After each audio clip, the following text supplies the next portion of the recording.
Welcome back to यूनिमॉन्क्स। मेरा नाम है मनीष चौधरी। आपके सीयूईटी के एग्जाम आने वाले हैं, आपके एग्जाम होने वाले हैं मई 2024 के अंदर। ऑलराइट, काफी सारे बच्चों को सीयूईटी के बारे में नहीं पता, तो आज की वीडियो में हम वही सारी चीज डिस्कस करने वाले हैं कि सीयूईटी क्या है। बेसिकली इससे पहले जो बच्चे सीयूईटी दे चुके हैं उनके तो कॉन्सेप्ट्स क्लियर हैं, लेकिन अब जो बच्चे बोर्ड का एग्जाम देकर यानी कि 12th से अब स्कूल से निकलकर कॉलेज या यूनिवर्सिटी की तरफ जाना चाहते हैं, तो ये वीडियो हम उनके लिए बना रहे हैं ताकि उनको समझ में आए कि किस तरीके से एडमिशन होगा। ऑलराइट, तो मैं आपको सिंपल एक स्टेप्स के थ्रू बता देता हूं। सबसे पहले तो क्या होगा, आपके बोर्ड्स होंगे, ठीक है। आप जिस टाइम पे बोर्ड दे रहे होंगे ना, उसी दौरान आपके एनटीए के द्वारा सीयूईटी 2024 के नोटिफिकेशन रिलीज करके फॉर्म स्टार्ट हो जाएंगे, फॉर्म फिलिंग स्टार्ट हो जाएगी। जब फॉर्म फिलिंग स्टार्ट होगी, आपको फॉर्म फिल करना होगा। फॉर्म फिल करेंगे, उसके बाद जो आपके सब्जेक्ट सिलेक्ट होंगे, उसके बाद जो आपका एग्जाम होगा, एग्जाम होने के बाद जब आपका रिजल्ट आएगा, उसके बाद आपका स्कोर कार्ड आएगा। उस स्कोर कार्ड को यूज करते हुए तब आप अपनी पसंद के कॉलेज या यूनिवर्सिटी में एडमिशन लेंगे, ठीक है। तो आज हम इसी वीडियो में देखने वाले हैं कि ये सीयूईटी 2024 का एग्जाम कैसे होता है और उसकी जो भी आपके डाउट्स है वो यहां पे क्लियर हो जाएंगे। तो सबसे पहले ये कंडक्ट किसके द्वारा कराया जाता है? ये बेसिकली कंडक्ट कराया जाता है एनटीए के द्वारा। एक स्पेशलाइज्ड एजेंसी बनाई गई है जिसको हम कहते हैं नेशनल टेस्टिंग एजेंसी, एनटीए। ये इसके द्वारा एग्जाम कंडक्ट कराया जाता है। आपका सिर्फ सीयूईटी यूजी नहीं बल्कि सीयूईटी पीजी, नीट, जेई जैसे एकेडमिक एग्जाम्स आपके जो है कंडक्ट कराए जाते हैं एनटीए के द्वारा। ऑलराइट, आपका पहला डाउट क्लियर हो गया कि किसके द्वारा कंडक्ट कराया जाता है। ये कंडक्ट कराया जाता है एनटीए के द्वारा। नाउ इसकी एलिजिबिलिटी क्या है, कौन इसको इस एग्जाम के लिए कौन बैठ सकता है, कौन अटेम्प्ट कर सकता है, इस एग्जाम को कौन दे सकता है। देखिए, इसमें दो मेन एलिजिबिलिटी है। पहला एज लिमिट। एज लिमिट की अगर मैं बात करूं तो इसमें कोई एज लिमिट नहीं दी गई है कि मैक्सिमम और मिनिमम की कोई एज लिमिट नहीं दी गई है कि आपको जो है मिनिमम एज लिमिट होनी चाहिए या मैक्सिमम एज लिमिट होनी चाहिए। किसी भी एज ग्रुप का इंसान इस एग्जाम को दे सकता है। सेकंड अगर हम बात करें तो सेकंड इसकी क्वालिफिकेशन, किस क्वालिफिकेशन के बेस पे हम इसको एग्जाम को दे सकते हैं। क्वालिफिकेशन में आपके पास मिनिमम 12th पास होनी चाहिए। जब मैं 12th पास बोल रहा हूं ना, तो इसमें मैं आपको परसेंटेज नहीं बोल रहा कि आपको मिनिमम इतनी परसेंटेज चाहिए। 12th पास, फॉर एग्जाम्पल की पासिंग की जो कंडीशन है वो हमारी है 33%, तो 33% लाकर भी आप जो है सीयूईटी यूजी का एग्जाम दे सकते हैं। लेकिन जरूरी नहीं है कि सीयूईटी यूजी का एग्जाम दिया आपने, फॉर एग्जाम्पल 33% या किसी के 35% या 40% मार्क्स आए, वो आपने दिया, देने के बाद आपने ऑल इंडिया टॉप कर दिया। ऑल इंडिया टॉप करने के बाद आप चाहते हैं कि for example DU, JNU, Jamia, Aligarh Muslim university, इस तरह की यूनिवर्सिटी में आप अप्लाई करें तो आपको एडमिशन मिल जाएगा। नहीं, क्यों? क्योंकि उन यूनिवर्सिटी, उन पर्टिकुलर कॉलेज की भी खुद की कंडीशन है। फॉर एग्जाम्पल अगर मैं बात करूं, अगर आप जेएनयू में जाते हैं बीए ऑनर्स लैंग्वेज कोर्स के लिए, तो उसकी कंडीशन यह है कि आपके 12th में 50% मार्क्स होने चाहिए। तो आप देख रहे हैं कि यूनिवर्सिटी ने बताया है कि आपके 12th में कितने मार्क्स होने चाहिए, लेकिन सीयूईटी ने नहीं बताया है। तो जब आप सीयूईटी का एग्जाम देंगे तो उसमें कोई मिनिमम कंडीशन नहीं है मार्क्स की, लेकिन जब उसके बाद आप यूनिवर्सिटी में अप्लाई करेंगे तो हर यूनिवर्सिटी की एक स्पेशल कंडीशन है, वो भी आपको फुलफिल करनी है। नाउ नेक्स्ट हम चलते हैं, इस एग्जाम का मोड क्या है, मोड ऑफ एग्जाम, किस तरीके से होगा ये एग्जाम। इसका एग्जाम होगा आपका सीबीटी यानी कि कंप्यूटर बेस्ड टेस्ट। अब जैसे कि आपके 12th के बोर्ड होंगे, उसको बोलते हैं हम सब्जेक्टिव एग्जाम, यानी कि आपको एक क्वेश्चन आएगा, उसका आंसर लिखना होगा, ठीक है। जब हम सीयूईटी की बात करते हैं तो वहां पे होगा आपका सीबीटी कंप्यूटर बेस्ड, यानी कि वहां पे क्या हो रहा है, सब्जेक्टिव हो रहा है, पेपर पेन से हो रहा है। और सीयूईटी में क्या हो रहा है आपका, सीयूईटी के अंदर जब आप पेपर दे रहे हैं तो सीयूईटी के अंदर आप कंप्यूटर पे दे रहे हैं, ठीक है, कंप्यूटर पे देंगे और वहां पे पेपर पेन हो रहा है। तो पेपर पेन को हम ऑफलाइन कहते हैं और सीबीटी को हम ऑनलाइन कहते हैं, ठीक है। नाउ नेक्स्ट क्वेश्चन की बात करते हैं हम। नेक्स्ट है हमारा एग्जाम मीडियम। एग्जाम का क्या मीडियम होने वाला है। जब हम मीडियम की बात करते हैं ना, तो देखो आपने कई बार सुना होगा कि English is just language not a medium, sorry English is just a language. आपने कई बार सुना होगा English is just a language, ठीक है। हम जब सिर्फ लैंग्वेज की बात करते हैं, इसका मतलब क्या है कि दो इंसान या दो से अधिक इंसानों के बीच में जो बात हो रही है, जो कम्युनिकेशन एक्सचेंज हो रहा है, उस कम्युनिकेशन को एक्सचेंज करने का जो मीडियम है वो इंग्लिश है। और इंग्लिश सिर्फ, अगर सपोज मान लो कि मेरे को सिर्फ इंग्लिश आती है, तो इट डजंट मीन मेरे को नॉलेज भी है किसी चीज की। नॉलेज एक डिफरेंट चीज होगी। फॉर एग्जांपल हिस्ट्री की नॉलेज, ज्योग्राफी की नॉलेज, पॉलिटिकल साइंस, लॉ, ये सब्जेक्ट हो गए हमारे, ठीक है। लेकिन इन सब्जेक्ट कि नॉलेज को जब हम डिलीवर करेंगे तो एक लैंग्वेज का मीडियम यूज करेंगे। फॉर एग्जांपल हिंदी कर रहे हैं, तमिल, तेलुगु, इंग्लिश, इस तरीके से। उसी तरीके से जब आप ये एग्जाम देंगे तो आप किस लैंग्वेज में एग्जाम दे सकते हैं, किस मीडियम में दे सकते हैं, उसके लिए एनटी ने 13 लैंग्वेजेस दी है। 13 लैंग्वेज जिनमें से आपकी इंग्लिश, हिंदी और उर्दू ऑल ओवर इंडिया के सेंटर्स में मिल जाएगी, ठीक है। और बाकी की लैंग्वेज कौन सी होगी हमारी? एसएमीज है, बंगाली, गुजराती, कन्नड़, उड़िया, मलयालम, मराठी, पंजाबी, तमिल, तेलुगु। टोटल हमारी 13 लैंग्वेजेस है। इन लैंग्वेजेस में आप पेपर दे सकते हैं सीयूईटी का, ठीक है। नेक्स्ट हम बात करते हैं, नेक्स्ट है चॉइसेस ऑफ सिटीज। जब आप सीयूईटी यूजी का फॉर्म फिल करेंगे तो जब आप उसका एग्जाम देंगे तो आप कहां पर देंगे एग्जाम, कौन सी सिटीज में देंगे, उसके लिए भी बताया गया है कि आपको टोटल जो है उनकी एक लिस्ट आएगी। इसको हम अपेंडिक्स कहते हैं। जो इंफॉर्मेशन ब्रोशर जो आता है, प्रोस्पेक्टस जिसे हम कहते हैं, उसके अंदर एक अपेंडिक्स होगा। उसके अंदर सारी सिटीज के नाम होंगे, आपको सारी सिटीज के नाम मिल जाएंगे। उन सिटीज के नाम जो होंगे, आप उनमें से कोई भी 2 सिटी चुन सकते हैं जिसमें आप एग्जाम देना चाहते हैं। फॉर एग्जाम्पल अगर मैं दिल्ली में हूं तो मैं फॉर एग्जाम्पल मैंने दिल्ली चूज कर लिया, फिर मैंने नोएडा चूज कर लिया, या फिर गुड़गांव चूज कर लिया, नोएडा और गुड़गांव कर लिया, फिर गुड़गांव फरीदाबाद कर लिया। इस तरीके से 2 सिटीज में एग्जाम दे सकते हैं। अब एग्जामिनेशन सेंटर की बात करें, ठीक है, हमने सिटीज तो चुन ली, अब हम सेंटर की बात करेंगे कि जो आपका सेंटर पड़ेगा। देखिए आपका जो ये सेंटर पड़ेगा ना, ये आपका पड़ेगा based on your permanent address और प्रेजेंट एड्रेस। इन दोनों में से कोई भी एक प्रेफरेंस के बेस पे आपको जो अलॉटमेंट होगा सेंटर का वो इसी बेस पे होगा। फॉर एग्जाम्पल अब इसमें एक क्रक्स आता है कि जो मैंने आपको स्टार्टिंग में लैंग्वेजेस बताई है ना कि आप किस मीडियम में, किस लैंग्वेजेस में पेपर दे सकते हैं। मैंने आपको स्टार्टिंग में ही बता दिया, इंग्लिश, हिंदी एंड उर्दू आपको ऑल ओवर इंडिया के सेंटर्स में मिल जाएंगे। लेकिन बाकी जो कुछ लैंग्वेजेस हैं, फॉर एग्जांपल मैं गुजराती की बात करूं, अगर आप गुजराती लैंग्वेज में एग्जाम देना चाहते हैं तो आप गुजरात में ही जाके दे सकते हैं। उसके लिए क्या होना चाहिए? गुजरात का आपका परमानेंट या प्रेजेंट एड्रेस होना चाहिए, तभी आपको सेंटर अलॉट होगा गुजरात के अंदर और आप गुजराती लैंग्वेज में दे पाएंगे। फॉर एग्जाम्पल मैं दिल्ली के अंदर रहता हूं और मुझे गुजराती में देना है और मेरे पास गुजरात का कोई भी एड्रेस नहीं है, ना ही प्रेजेंट है ना ही आपका परमानेंट एड्रेस है, तो मुझे गुजराती लैंग्वेज नहीं मिलेगी। मुझे कहां की मिलेगी?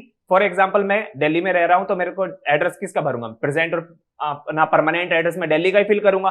तो यहां का जो एड्रेस फिल करूंगा ना मैं, इसी के बेस पे मुझे सेंटर अलॉट होगा और उसी के बेस पे लैंग्वेज होगी। तो basically English, Hindi and Urdu, याद रखना ये 3 लैंग्वेज आपको ऑल ओवर इंडिया मिल जाएगी। बाकी जो लैंग्वेजेस हैं हमारी वो कंडीशंस है आपके प्रेजेंट और परमानेंट एड्रेस के बेस पे, ठीक है। नेक्स्ट, एग्जामिनेशन स्कीम क्या रहने वाली है, किस तरीके से ये एग्जाम होगा?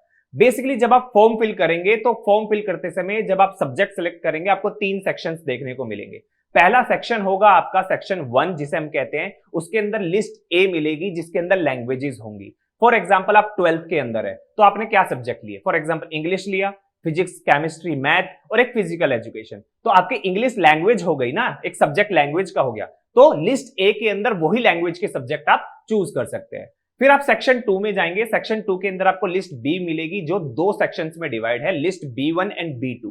B1 एंड B2 के अंदर आपके डोमेन्स के सब्जेक्ट दिए हैं, जैसे मैंने आपको बताया भी फिजिक्स, केमिस्ट्री, मैथ, उसी तरीके से physics, chemistry, math, biology, history, geography, political science, psychology. List B के अंदर आपको मिल जाएगी जो डिवाइड है लिस्ट B1 और B2 के अंदर। ऑलराइट, फिर सेक्शन 3 आपको सिलेक्ट करना होगा। सेक्शन 3 के अंदर आपका आता है जनरल टेस्ट। ये सब्जेक्ट काफी इंपॉर्टेंट सब्जेक्ट है, बच्चे इग्नोर कर देते हैं, लेकिन बहुत सारी यूनिवर्सिटी ऐसी है जो इस सब्जेक्ट के बेस पे आपको एडमिशन देती है।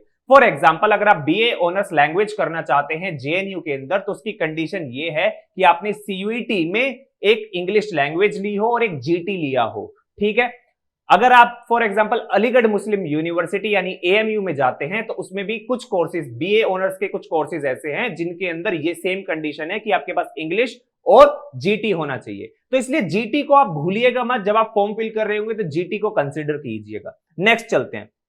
नाउ सेक्शन 1 के अंदर लिस्ट ए के अंदर कौन कौन सी लैंग्वेजेस है, ये आपके मन में सवाल आ रहा होगा, तो इसके लिए मैं आपको दिखा देता हूं कि कौन कौन सी लैंग्वेजेस है। ये सारी लैंग्वेजेस है। बेसिकली इसमें भी लिस्ट ए को भी 2 पार्ट में डिवाइड किया है जिसको हम सेक्शन 1A और सेक्शन 1B कहते हैं। सेक्शन 1A के अंदर टोटल 13 लैंग्वेजेस हैं, आप देख सकते हैं, इंग्लिश, हिंदी, असमीज, बंगाली, गुजराती, कन्नड़, मलयालम, मराठी, उड़िया, पंजाबी, तमिल, तेलुगु एंड उर्दू, ठीक है। फिर सेक्शन 1B के अंदर टोटल हमारी 20 लैंग्वेजेस दी गई है। उन 20 लैंग्वेजेस को अगर मैं बताऊं तो Arabic, Bodo, Chinese, Dogri, French, German, Italian, Japanese, Kashmiri, Konkani, Maithili, Manipuri, Nepali, Persian, Russian, Santhali, Sindhi, Spanish, Tibetan and Sanskrit, ये लैंग्वेजेस हमारी प्रोवाइड कराई गई है। ठीक है, आपको सिर्फ फॉर्म फिल करते समय इनमें से लैंग्वेज चूज करनी है। नाउ सेक्शन 2 के अंदर जो लिस्ट बी मैंने आपके डोमेन के सब्जेक्ट की बात की है, तो यहां पे आप देख सकते हैं टोटल 27 डोमेन सब्जेक्ट्स दिए हैं, जिसके अंदर आपका accountancy, agriculture, anthropology, biology, chemistry, environment जैसे सब्जेक्ट हैं। ये भी आप आराम से देख लीजिएगा।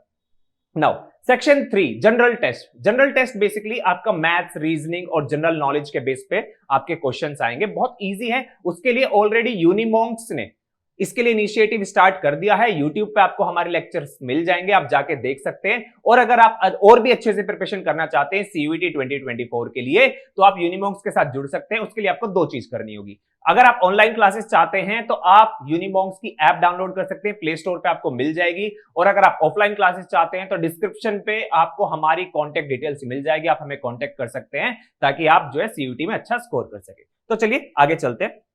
अब बात करते हैं ड्यूरेशन ऑफ टेस्ट की, कि इस टेस्ट का टोटल टाइम क्या होगा। देखिए, जो नॉर्मल कैंडिडेट्स हैं उनके लिए टाइम जो मैं बताने वाला हूं यही रहने वाला है, लेकिन कुछ कैंडिडेट्स हमारे ऐसे भी होते हैं जो फिजिकली डिसेबल होते हैं, ठीक है, फिजिकली चैलेंज्ड होते हैं, उनके लिए एडिशनल टाइम भी प्रोवाइड कराया जाएगा। वो आपको जब लेटेस्ट नोटिफिकेशन आएगा उसमें डिटेल्स में मेंशन होगा, लेकिन मैं ओवरऑल आपको बता देता हूं कि इन जनरल क्या मिलेगा आपको। लैंग्वेज के लिए आपको 45 मिनट्स मिलेंगे, यानी कि सेक्शन 1 के अंदर जो लैंग्वेजेस है, ठीक है। सेक्शन 2 की बात करें जो डोमेन के सब्जेक्ट्स हैं, उसके लिए भी 45 मिनट्स मिलेंगे, ठीक है। फिर हम जो जनरल टेस्ट की बात करते हैं तो जनरल टेस्ट यानी सेक्शन 3 के अंदर आपको 60 मिनट्स मिलेंगे। अब डोमेन सब्जेक्ट्स में ना आपको जो मैंने आपको बताया लिस्ट डिवाइडेड है B1 एंड B2 में। तो B1 के लिए है ये स्पेशली डोमेन सब्जेक्ट जो है 45 मिनट्स, ठीक है।